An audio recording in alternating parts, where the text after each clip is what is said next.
მოგესალმებით ძვირფასო მაყურებლებო. დღეს თქვენთან ერთად განვიხილავთ ირანის საგანგებო და სრულუფლებიანი ელჩის საქართველოში ალი მოუჯანის განცხადება, რომელიც მან გამოაქვეყნა რამდენიმე საათის წინ საკუთარ Facebook გვერდზე, რომელიც საკმაოდ გავრცელდა უკვე სოციალურ ქსელებშიც, მათ შორის მეც პირადად მინახავს მის გვერდზე, გადავამოწმე რომ მისი გვერდია. ახლა ეს მისი გვერდი არის მთლიანად გვერდი და არა განცხადება, წაშლილი, ანუ გამქრალი, ან შეზღუდული, მოკლედ, არ იძებნება ამ მომენტისთვის, მათ შორის კონკრეტული ბმულით, სავარაუდოდ დახურა მთლიანად გვერდი ამ განცხადების გამო. განცხადება თავისი არსით ჩემი აზრით არის სკანდალური, ასეც შეფასდა სწორედ ქართულ მედია ანალიტიკურ სივრცეში, შეფასდა როგორც მუქარა საქართველოს მიმართ და მეც ასე ვაფასებ, მაგრამ სანამ უფრო დეტალურად გადავალთ განხილვაში, გთავაზობთ რომ წაგიკითხოთ მისი განცხადება, ქართულად არის დაწერილი. ელჩი ირანის საქართველოში წერს ჭყალებში დონალდ ტრამპისა და ამერიკის პოლიტიკის შესახებ ერთ ფაქტს ვერავინ უგულებელყოფს, როდესაც ზოგიერთი ქვეყანა უნებლიეთ ან ნაჩქარევად საკუთარ სივრცესა და ტერიტორიას გარე ავანტიურისტებს უთმობს, ამის ფასს ადრე თუ გვიან ქვეყნის შიგნითვე იწვნევს. დღეს ნიშნები აშკარაა. საექსპორტო გზების შეფერხება, კაპიტალის გადინება და საზოგადოების მზარდი შფოთვა გამომფიტავი ომის შედეგების გამო, აგრეთვე ესკალაციის რისკები, მათ შორის ამერიკის მიერ ბირთვული იარაღის გამოყენების საფრთხე. ეს ყველაფერი პატარა ქვეყნების გადაწყვეტილების მიმღებთა წინაშე დგას. ახლა ომის 32 დღეს თეთრი სახლი იმასაც კი განიხილავს, რომ ამ კონფლიქტის ხარჯები ირანის სამხრეთით მდებარე ქვეყნებს დაეკისროს. სწორედ ეს არის ის წერტილი, სადაც მოკლევადიანი გადაწყვეტილებები, მცდარი გათვლები გრძელვადიან გამოწვევებად იქცევა. ისინი, ვინც გუშინ დონალდ ტრამპს მხარი აუბეს, დღეს იძულებულნი არიან ამ ნაბიჯის ფასი გადაიხადონ. ეს მიდგომა იმავე პოლიტიკის გაგრძელებაა, რომელსაც ჯო ბაიდენის პერიოდულად მისდევდა, როცა ხსნიდა ახალ ფრონტებს. დღეს კი თვით ნატოს ზოგიერთი მოკავშირე ვაშინგტონთან დისტანციის შენარჩუნების პოლიტიკას ირჩევს. ყურადღება მივაქციოთ ამ ფრაზას. არც ერთი ქვეყანა არ არის დაცული რეგიონული კრიზისის შედეგებისგან. კრიზისი ბევრად უფრო ახლოსაა, ვიდრე ეს ერთი შეხედვით ჩანს. და აქ იყო ფოტო, სადაც არის ესე იგი საქარე მინა მანქანის მოცემული, ინგლისურად იქ აწერია, რომ ობიექტები ამ მინაში შეიძლება იყოს უფრო ახლოს, ვიდრე ეს ჩანს. ანუ შეესაბამება ეს მის ბოლო განცხადებას, რაც აქ წერია, კრიზისები ბევრად უფრო ახლოსაა, ვიდრე ეს ერთი შეხედვით ჩანს და არც ერთი ქვეყანა არ არის დაცული რეგიონული კრიზისების შედეგებისგან. დავასრულე მისი ამ განცხადების წაკითხვა და ძვირფასო მაყურებლებო, აქ პირველ რიგში უნდა ვთქვათ, რომ ირანის ელჩი ამ განცხადებას წერს საკუთარ გვერდზე, ანუ ეს არის ეწერა ირანის ისლამური რესპუბლიკის ელჩი საქართველოში, ასე რომ ელჩის გვერდზე წერს, ეს არ არის რაღაც კერძო, იქ თავისი დროშა, საელჩოს ფოტო, საკმაოდ ოფიციალური არის გვერდი, ქართულად. შესაბამისად, ვერავინ ვერ იტყვის, რომ ამ განცხადებით ირანის ელჩი მიმართავს ამერიკას, მიმართავს ევროპას. ამ განცხადებით ირანის ელჩი მიმართავს საქართველოს და ქართულ საზოგადოებას. ქართულად ვინც კითხულობს, ბუნებრივად. პარალელურად, ამ განცხადებაში საუბარია პატარა ქვეყნების გადაწყვეტილების მიმღებთა შესახებ. ამ განცხადებაში საუბარია მცდარი გათვლებზე. და საუბარია იმაზე, რომ შეერთებულ შტატებთან პარტნიორობა ძვირი შეიძლება დაჯდეს. ეს ყველაფერი ხდება გუშინდელი მარკო რუბიოს და ირაკლი კობახიძის სატელეფონო ზარის შედეგად. იცით, რომ ორმხრივი ასეთი ზარი იყო ბუნებრივად, ვისი ინიციატივით არ ვიცით, ეს ნახსენები არ იყო, არც ერთ, არც მეორე განცხადებაში. სახელმწიფო დეპარტამენტის განცხადება ძალიან მოკლე იყო, იქ იყო ნახსენები, რომ მხარეებმა განიხილეს ერთობლივი ინტერესის საკითხები, მათ შორის, ესე იგი, საკითხი, რომელიც შეეხება შავი ზღვის და რეგიონის უსაფრთხოებას, კავკასიის რეგიონის უსაფრთხოებას. როგორც ჩანს, ირანის დასკვნა ისეთია, რომ ეს ყველაფერი პირდაპირ კავშირში არის ირანთან. როგორც ჩანს, ირანი სწორედ ამ სატელეფონო საუბრის შესახებ ახლა აკეთებს განცხადებას, როგორც ჩანს, ერთი მხრივ ირანი შესაძლოა რაიმე ქმედებებს ელოდება საქართველოსგან, მაგრამ ცხადია, რომ ჩვენ არანაირი ქმედებები არ გვაქვს დაგეგმილი, მე სწორედ ასე ვხედავ პროცესებს და არანაირ ამ კონფლიქტთან საერთოდ კავშირშიც არ ვართ და არც გვინდა რომ ვიყოთ და არც ვაპირებთ რომ ვიყოთ, მაგრამ მარტო ეს არ არის კონტექსტი. კონტექსტი ასევე არის ზოგადად ამერიკასთან თანამშრომლობა. ანუ ის ფაქტი, რომ ახლა საქართველოს ირანი რას ითხოვს აქ, რომ საქართველოს შეწყვიტოს ამერიკასთან ყოველგვარი თანამშრომლობა? რეალური კონცეფტი დაახლოებით ასეთი გამოდის, იმიტომ რომ რაც წერია ალი მოუჯანის განცხადებაში, რომ ამერიკასთან თანამშრომლობაო უკვე ნახეთ, ზოგიერთი ქვეყანა უნებლიეთ ან ნაჩქარებად საკუთარ სივრცესა და ტერიტორიას გარე ავანტურას უთმობს. ამის ფასს გადაიხდისო, რას ნიშნავს სივრცის დათმობა, მაგალითად.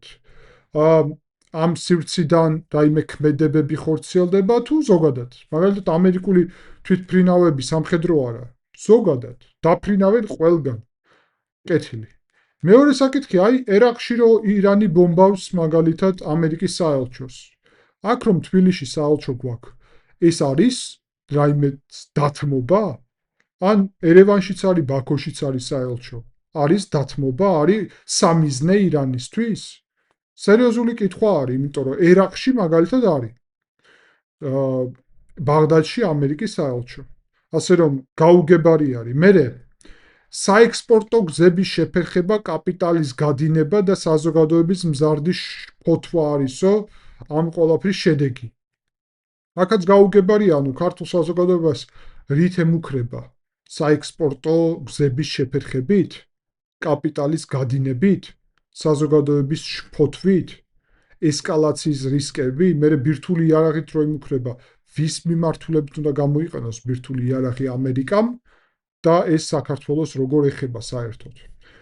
მაგის მერე საინტერესო არის, რომ თეთრი სახლის რაღაც კონცეფტზე საუბრობს აქ და ეს რეალურად პროპაგანდისტული ასეთი ტერმინოლოგია არის, მაგრამ მცდარი გათვლები გააკეთესო და აი საქართველოს მცდარი გათვლა რაშია ირანთან არანაირ პროცესში ჩართული არ არის საქართველოს საერთოდ და პირიქით ზედმეტად ირანთან დაახლოებული ვართ სხვადასხვა სფეროში, თუნდაც ღია განცხადებებით გვახსოვს საგარეო საქმეთა მინისტრის მოადგილე ლაშად არსალია ისლამური რევოლუციის დღის აღსანიშნავ ღონისძიებაზე სიტყვით რომ გამოდიოდა მაგალითად. აი მაგის გამო შეიძლება გააკრიტიკო, ხო?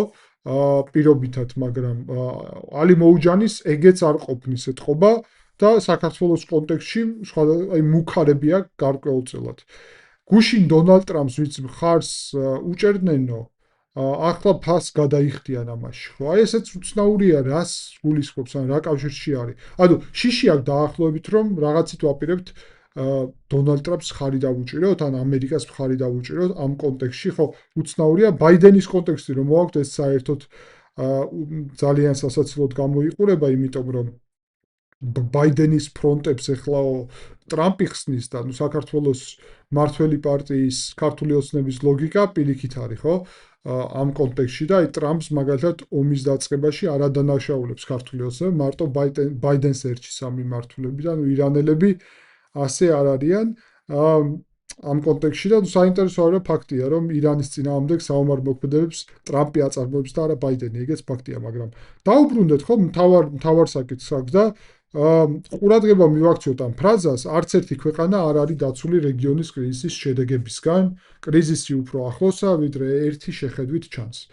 ეს ყველაფერი არის ნამდვილად შემაშფოთებელი, საკუთარ თავს ამდენის უფლებას რომ აძლევს, მუქარა ნარევი ასეთი შინაარსი გაავრცელოს ქართულად. საუბარია ქვეყანაზე, ეს არ არის საუბარი ამა თუ იმ პოლიტიკურ პარტიაზე, არ არის საუბარი, რომ ჩვენთვის რაღაც პოლიტიკური ნაბიჯები არის მიუღებელი, ხო, ახლა და ასე შემდეგ. აქ არაფერი კონკრეტული არ არის. აქ არის იმაზე საუბარი, რომ შეიძლება რეგიონალურ კრიზისში არც ერთი ქვეყანა არ არის დაცული. ანუ მოდით პირდაპირ ვთარგმნოთ.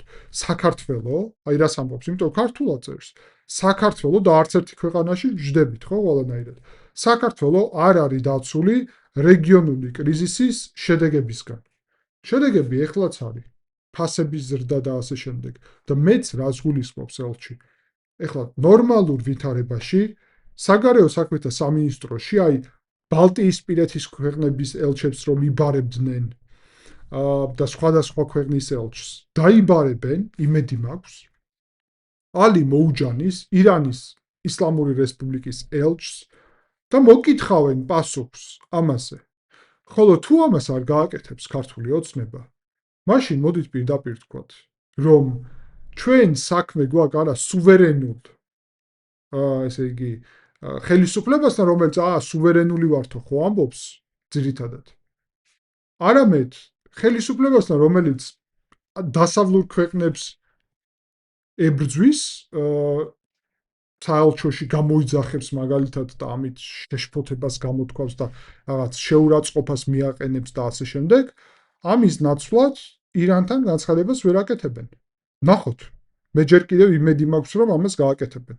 ალი მოუჯანის ეს პოსტის მათ შორის გაქრობა და გვერდის გაქრობა შეიძლება რაღაც ქართული ოცნების ძალისხმევასთან იყოს კავშირში, არ ვიცი. ამას ვერ ვნახავთ, იმიტომ რომ ეგ არ არის ოფიციალური ქმედება. ოფიციალური ქმედება არის რეალურად, რომ საგარეო საქმეთა სამინისტროში დაიბარონ. და დარწმუნებული ვარ, რომ ეს არის აუცილებელი, რომ განმარტება გააკეთოს, მათ შორის ქართული ოცნებისთვის კი არა, ან საგარეო საქმეთა სამინისტროსთვის კი არა. საზოგადოებისთვის თქვას, რომ ირანს ჩვენს მიმართ არანაირი მუქარა არ აქვს. იმიტომ რომ თუ ჩვენ სუვერენული ქვეყანა ვართ, ორ ფეხზე ვდგავართ, რანაირად უნდა გავატაროთ ვინმეს მუქარა ქვეყნის მიმართ. ეს ხომ არ არის დასავლეთის შეშფოთება, რომ ქართული ოცნება დემოკრატიასაც და დიქტატურას ამკვიდრებს, სიტყვის თავისუფლებას ლახავს, იქ ხო არანაირი მუქარა არ არის ამ კონტექსტში. და აქ ქვეყნის კრიზისში ან ომში ჩათრევაზე არის. ქართული ოცნების წარმომადგენლებო, ომზე საუბრობს ირანის ელჩი, ომში ჩათრევაზე. არც ერთი ქვეყანაო არ არის ომისგან დაცულიო, რეგიონალური კრიზისი ახლა რა კრიზისია? რა კრიზისზე საუბრობს? ომზე ხო?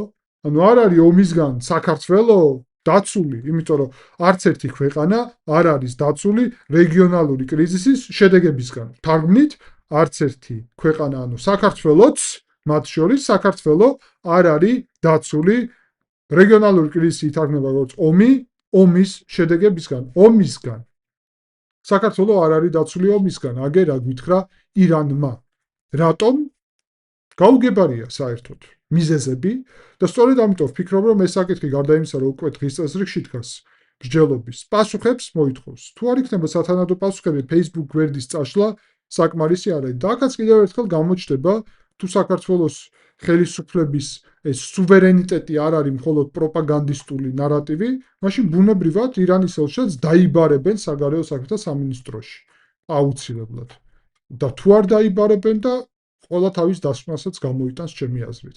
დიდი მადლობა ყურადღებისთვის, ვირფასო მაყურებლებო, არ გვავიწყდება მოწონება და ლაიქება ამ ვიდეოს ანალიზის, ძალიან მნიშვნელოვანია ჩვენი არხის შემდგომი განვითარებისთვის, ასევე დაწერეთ თქვენი აზრი კომენტარებში, გამოიწერეთ არხი და გაწევრიანდით არხზე, როგორც აქ, ასევე YouTube-ზე, ასევე შეგიძლიათ Patreon-ზეც გაწევრიანდეთ და მიიღოთ დამატებითი ანალიტიკური მასალა. შეხვდებით შემდეგი გადაცემის დროს.